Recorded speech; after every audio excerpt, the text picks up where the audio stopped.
right. Hi, everyone. Welcome. Thanks for joining us today. This webinar, Are You Multi-Cloud? Are You Sure? Will be hosted by Morgan Prinsing, a solutions engineer here at Censys, and Josh Zelonis, the principal analyst at Forrester in the security and risk space. We will not be having a live Q&A session, but you are still welcome to submit any questions in the Q&A, and we will email our answer to you to the email address that you provided by the end of the week. And with that, I'll turn it over to Josh.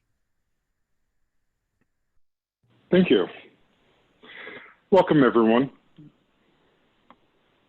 Today, I wanted to talk a little bit about asset management and the importance of understanding what you have in your environment. It's a common conversation that I have with Forrester clients that it's just about impossible to keep track of what's in our environment. And you know, this is supported by an annual security survey that Forrester runs, and we ask our clients and other people around the globe, what are the biggest challenges that you have? And you know, looking at this graph, I usually like to point out that the top two, you know, the complexity of our environment, and then the changing and evolving nature of IT threats, right? So our environments are super complex, and actors are getting better and better. But really, for the context of this conversation, let's take a look at that first one and notice how it just separates itself. People understand that the complexity of the IT environments that we are responsible for defending is itself a huge challenge. It is such a challenge that I've actually come up with a fun term for this. Morgan, if we could next slide. Yep, there you go. So let's talk about how difficult asset management is, even in the best of times.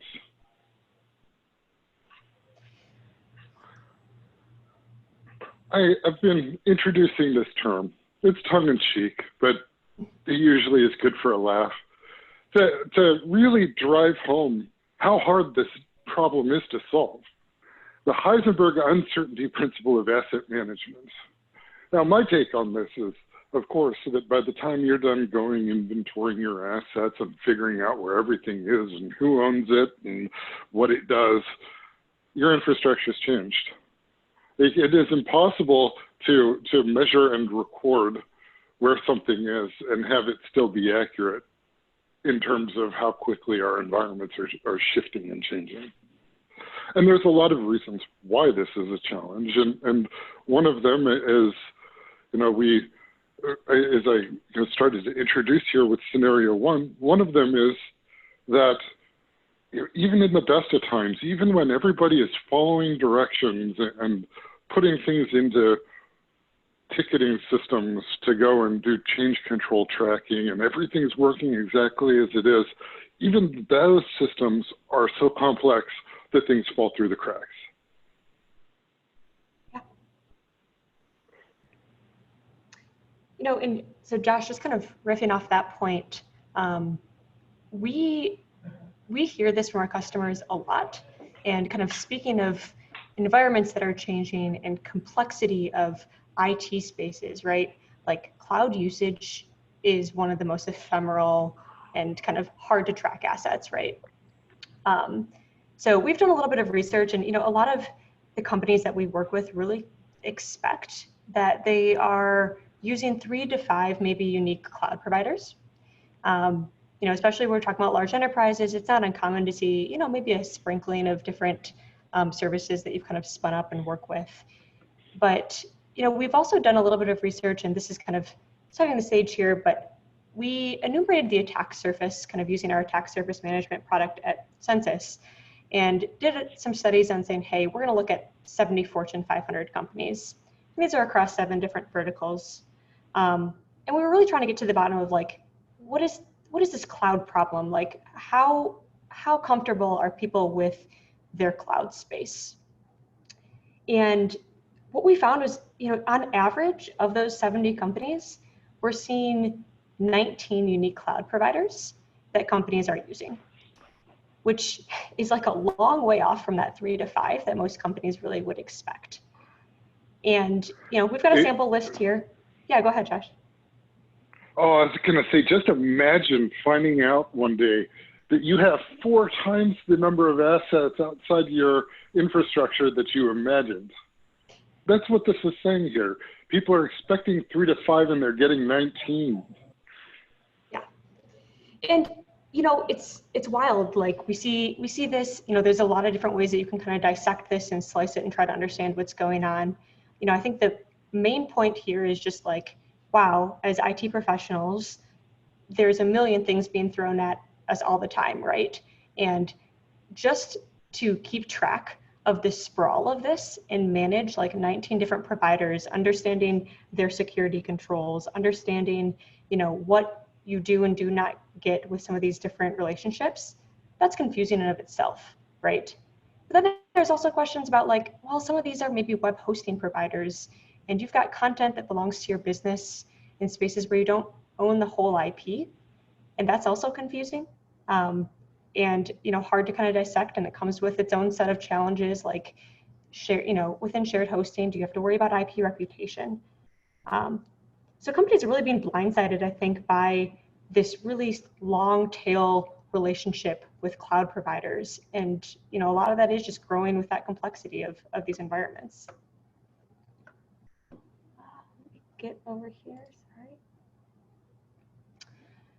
sorry. But one of the challenges, and I think you kind of alluded to that, Josh, is what the biggest thing that comes down to this is it's just hard to know what you don't know. And it's kind of an old adage that people talk about all the time. But how do you even keep track of this stuff if you don't know that you have relationships with these vendors or you have assets in these clouds, right? And so, we kind of really tout that what you need to be doing is doing more discovery of your asset space. And so, we kind of have this diagram here, but in looking at those 70 different companies that we were studying, right, when you start to sprawl out, and we use kind of the word sprawl or discovery, but really what this is saying is like, let's start to pivot from things that you know about, your CIDRs, your domains, your assets that you're already tracking, and start to find a related infrastructure. And so it's not uncommon, as we see this curve, we're trying to understand, hey, the depth count too that you see, these are things that are like really close to the stuff you're probably tracking, right? Maybe 1 degree from a CIDR or 1 degree a subdomain that you have, XYZ. But as it gets down to this tail end and things that are further and further from stuff that your organization knows about or further from your point of visibility, that's where it starts to get pretty confusing. I called out here that, in this research, we looked at some automotive companies, we looked at some manufacturing companies, and there's hundreds of IPs that we're finding that were more than 8 pivots away from kind of their initial owned infrastructure that they kind of have their name put on. They've got the stamp of ownership. It's like, yes, we understand that this belongs to us. And a lot of those assets are like maybe more old merger and acquisition assets, right? They might be websites that were specific to an event that you were throwing at one point in time but never got spun down. They could be contractor infrastructure. That was one that we actually saw a lot with the automotive industry, is that there's like contracts that are working for different dealership groups, and those can be kind of surprise assets, or even just dev testing. And we'll talk a little bit more about that later, but those are all different types of things that can be further and further from your kind of understood space.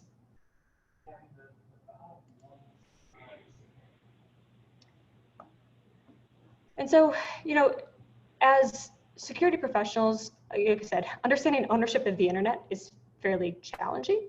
But you can certainly do discovery. There's lots of organizations that are kind of rooted in this. But really what you need to understand is, hey, as you're doing discovery and trying to find all the things that you own, to detangle this mess of complexity with internet spaces here, is you need to be able to have some understanding about all of the assets in the internet, right?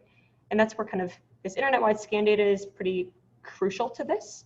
If you're going to try to find things that look like you, or you're going to try to find different assets, kind of based on these pivots, right? So using passive DNS and whois and certificate data to kind of sprawl out.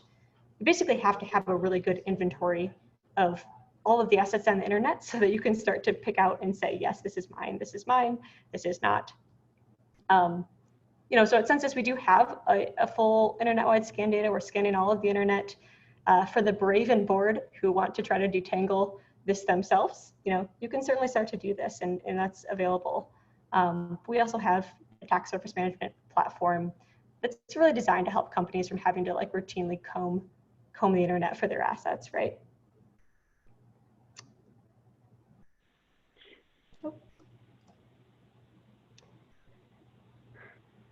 As interesting as this is, and you think about the magnitude and the number of connections that we have to these assets, and you start to realize that, wow, this is actually the purview of what I have to secure in order to keep this organization together.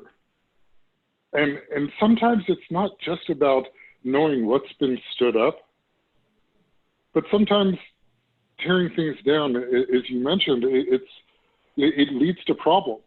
And one problem in particular, let's talk about subdomain hijacking. So imagine if there's an asset out there that your organization knew about, and it was the new shiny thing. It may have been an event or something that your organization hosted, and then you no longer wanted to pay for those cloud resources. And so you go and you take them down, so you stop getting billed. However, you left your DNS pointing at this resource that no longer exists. And so then somebody who has identified this subdomain that's not pointing at anything, well, it is pointing at something. It's pointing at an error page. That error page is very specific, that there is nothing, these are not the droids you're looking for, so to speak. Right.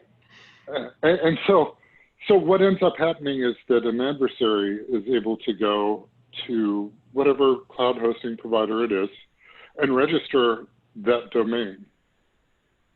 And now your DNS is pointing at their domain and making it a point of authority, if you will. So much so that your browser is likely to even be passing cookie information if somebody is able to go and get a user to drive over there, so to speak. That's a great point. I was just going to say, I mean, the cookies is something that, is a real issue, right? Like if somebody has a subdomain, there's relationships with cookies between a subdomain and a parent domain. And that can cause all sorts of problems. Nobody wants to be sharing cookies with an attacker that's trying to ultimately maybe get into their system, right? That's a great point, Josh. A cookie is just as good as a password. Yeah, right.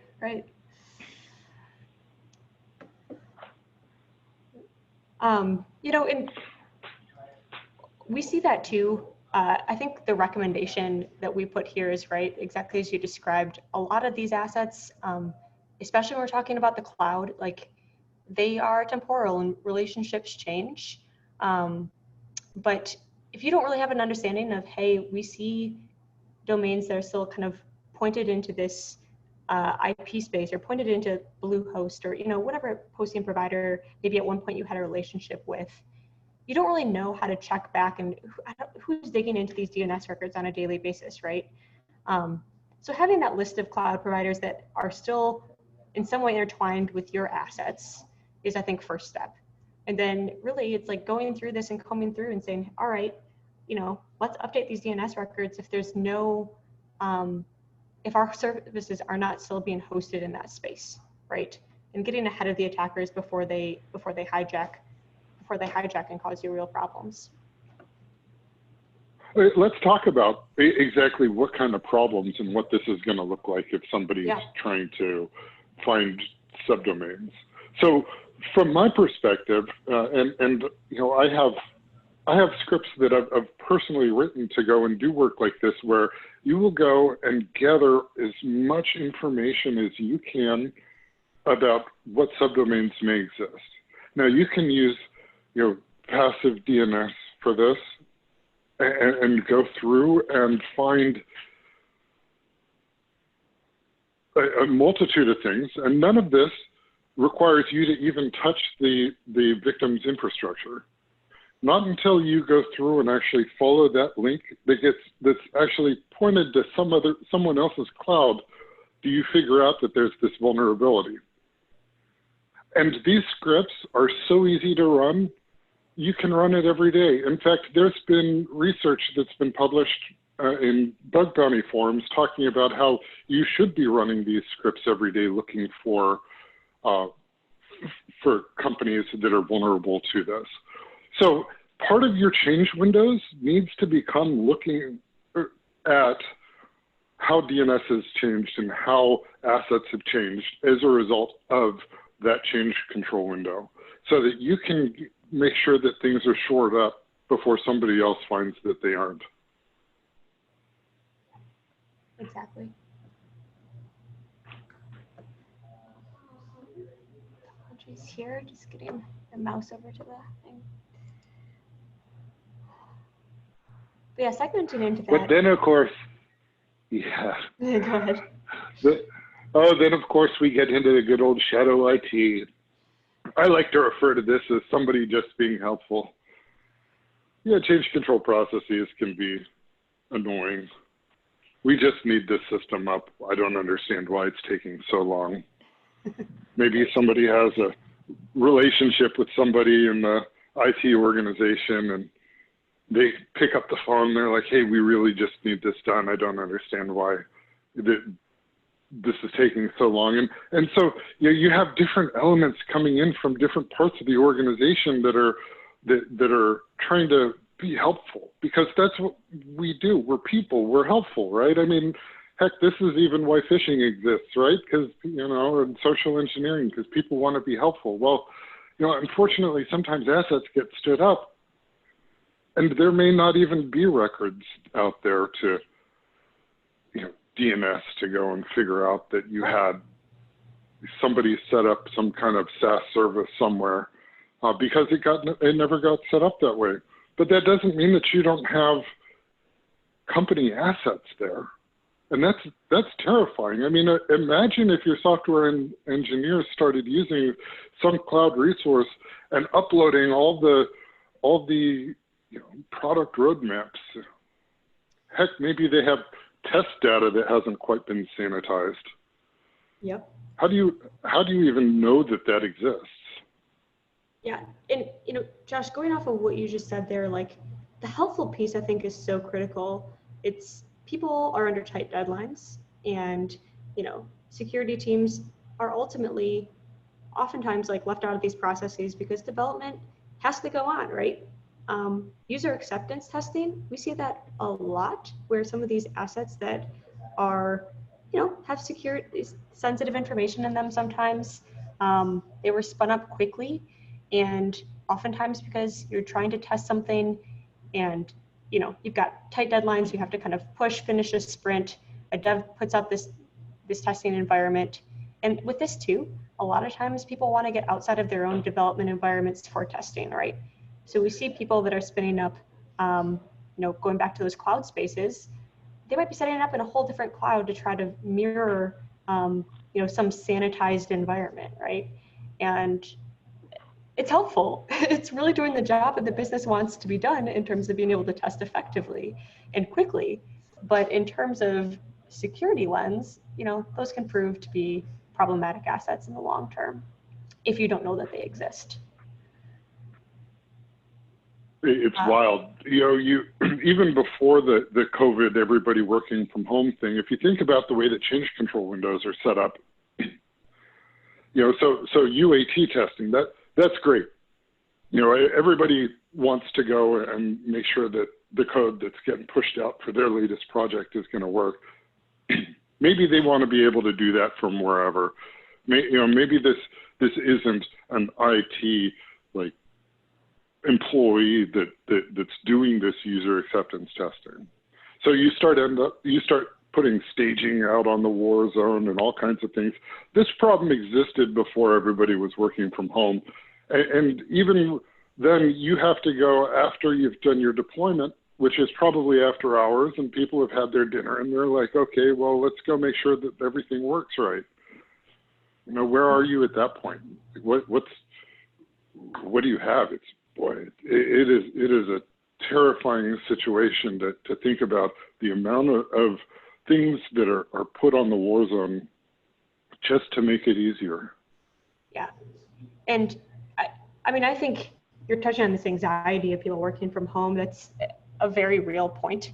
You know, now that employees are not, you know, accessing some of these sites behind their own firewalls, you see a lot of changes in what becomes that attack surface, right? And it's like, sure, we see people kind of fearfully spinning up some scary protocols, right, to try to access things, you know, RDP being exposed, XYZ. There's also concerns about, hey, you know, what are the endpoints that our users are accessing our corporate assets from? What do those look like? And sometimes it's like, man, are routers even secure? You know, do we have users' home routers? Like, what do those look like? And that's kind of a whole tangential issue, but something that I think is now in the front and center in terms of what corporate entities have to think about, right? Is like, what is the safety of who's accessing our data and at what points, and how does work from home change that? One other thing too to chat about with some of these kind of surprise assets, we do see a lot of stuff with foundations and charities. And this was something where, you know, a lot of these large enterprises have philanthropic arms, right? And they might have a site that's spun up for like a yearly fundraiser or something like that. Oftentimes it's a collaborative effort with different types of groups, and we see, you know, contracting services kind of get interwoven into this as well. And, you know, those types of assets maybe only get love and attention one time a year when like a event is coming up. And so those are other things where, you know, accepting donations or things like that can really be an entry point into the organization, but they can oftentimes be missed from your day-to-day inspection of what's going on.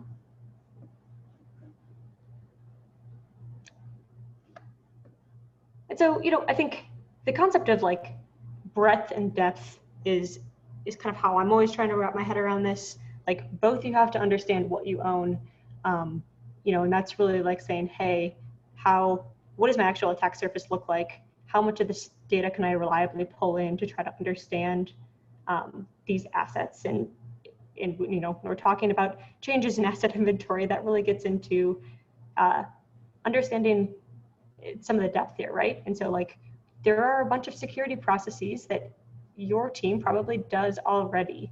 You've got probably a vulnerability management tool. You probably have a third-party risk vendor. You've got all these workflows designed to understand security risks.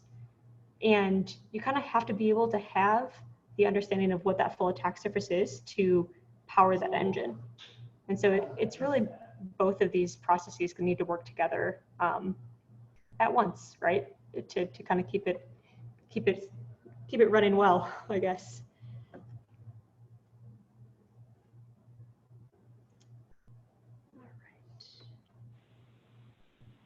It's you know, that's really what this entire conversation has been about, is about transitioning from known to unknown, to acknowledging that there are things that you don't know about that adversaries absolutely have the ability to find, and that you need to be spending time figuring out how you're going to find them first.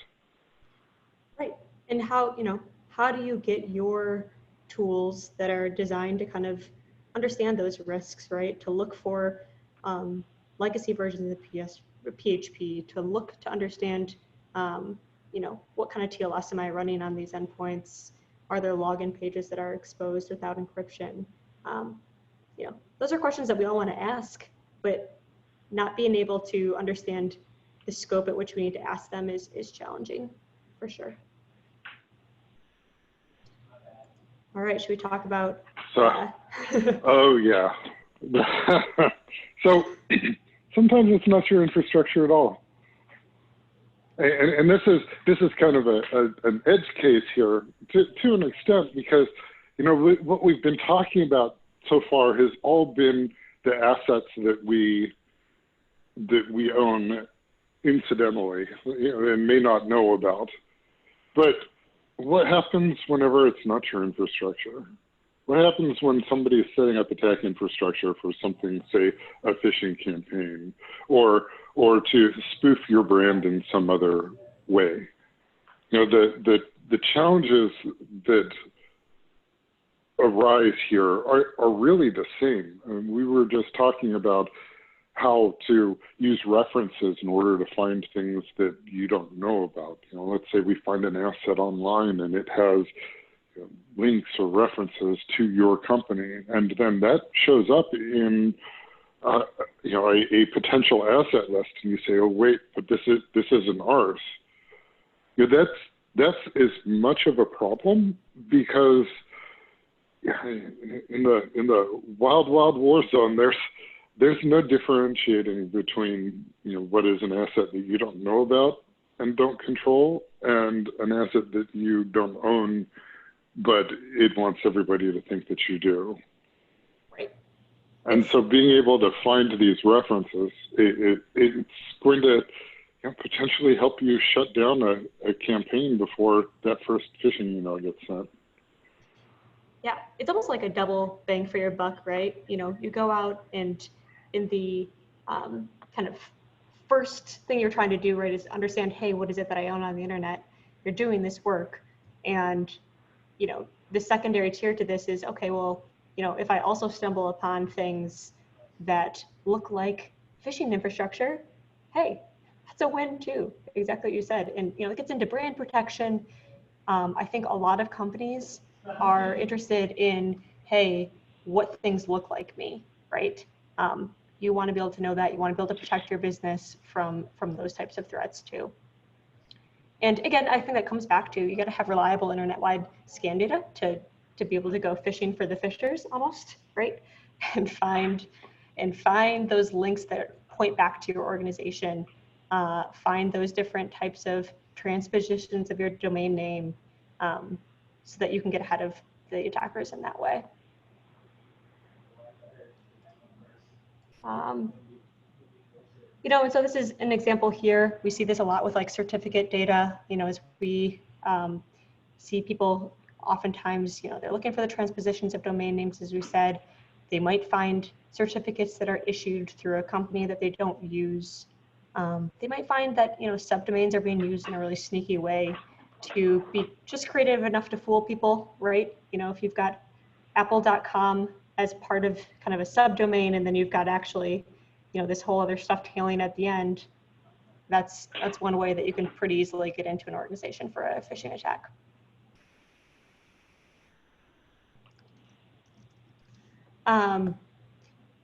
So we can move on here. All of this has been fairly, I don't want to be here just to scare you, I guess, but. Yeah, there's a lot of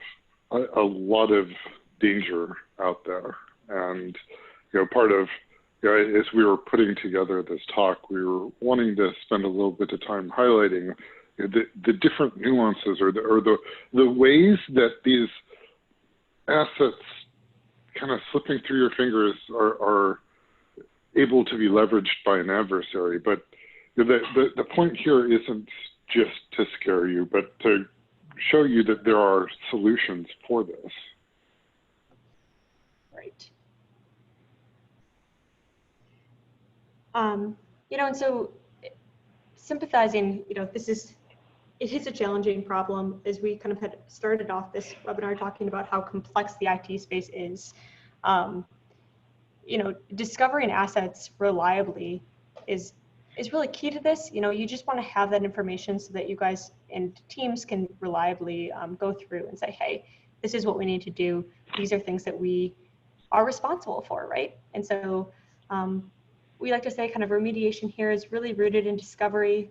You really have to be able to mirror that attack vector and see what attackers see from the inside out perspective, and be able to kind of sift through that scan data and, you know, hunt for those assets that belong to your organization.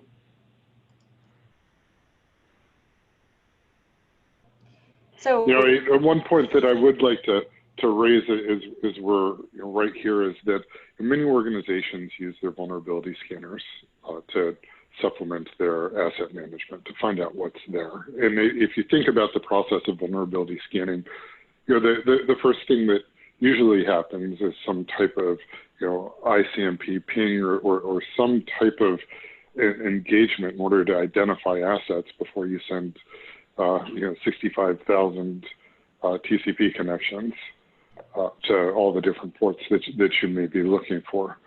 This type of fingerprinting, it is identifying assets. That's the point of it. And so having a capability like this it's an analog. It's the way that you do that sweep, but across the internet in order to find what you have there, whenever it's not as simple as putting in a site or address to a port scanner to figure out what might be there. Right.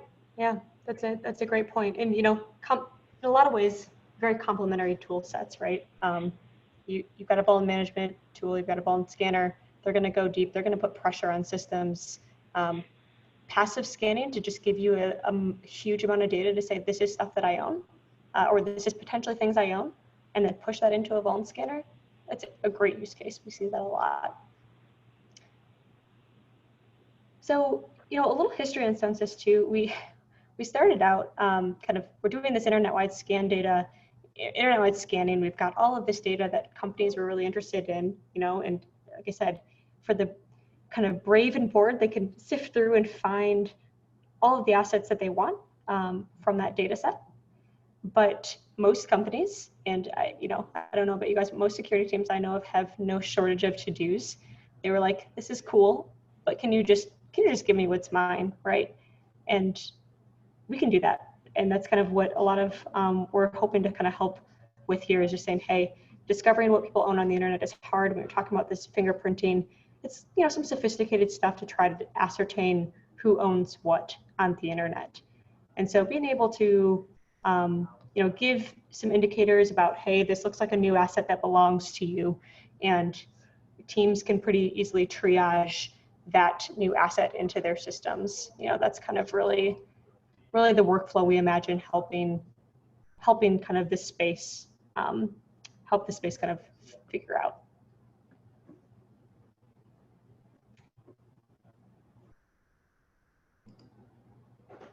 All right.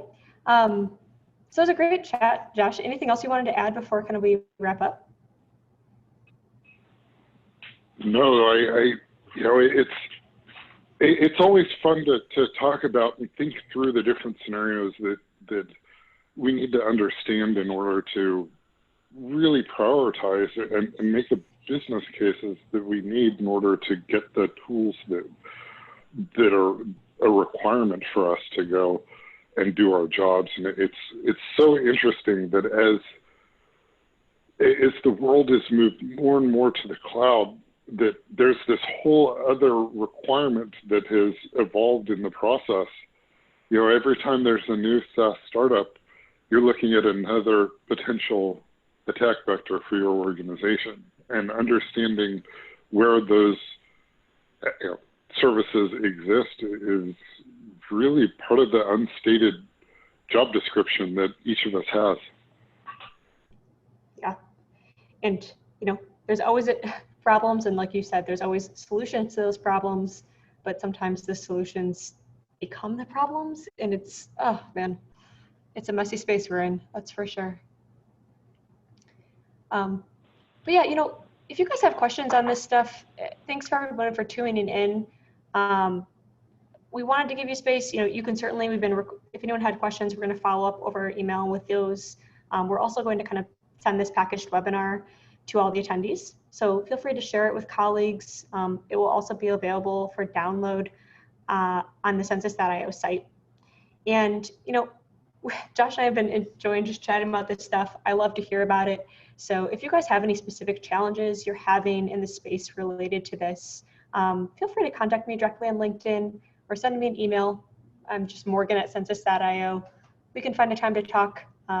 This is a very interesting kind of new space that we're love to talk about. So thanks so much. Yeah, feel free to reach out with any questions.